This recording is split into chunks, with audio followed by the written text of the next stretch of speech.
the thing that you're going to talk about the Prophet ﷺ to a 14-year-old are not the same thing that you're going to talk about with the 7-year-old. So much so, it's ironically, and you'll be surprised by how I'm going to finish this statement, that the grandeur of the Prophet ﷺ, the way you're going to narrate the grandeur of the personality of the Prophet ﷺ, is way more in demand by a 7-year-old, under 7-year-old, than a teenager. You know, that's how psychology works. That's why the heroes that we taught when we were kids were way bigger heroes when we were kids than the heroes that we have, which we now have. You need to understand how human brain is designed. It starts from, enhancing and inflating and, enunciating way bigger spectrums when we're kids. And that spectrum starts to shrink as much as we grow.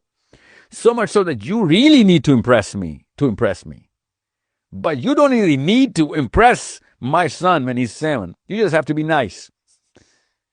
You need to understand how simple this is. And you know what we do? We do the exact opposite.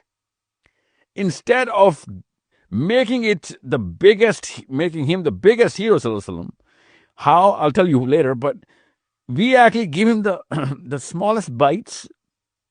And when he's growing into a teenager, we try and, make the whole movie seem as if, it's bigger than what it is. And then he knows he's calling us for it. It's like, you know what, you're enunciating it too much. You don't even know how to talk about it. And you're boring me out of it. That's how Muslim kids are coming out of the Prophet ﷺ's archetype. This is the problem that it can be easily solved by just, flipping the prism of how we introduce our own Prophet to our own Muslim kids. It is that simple.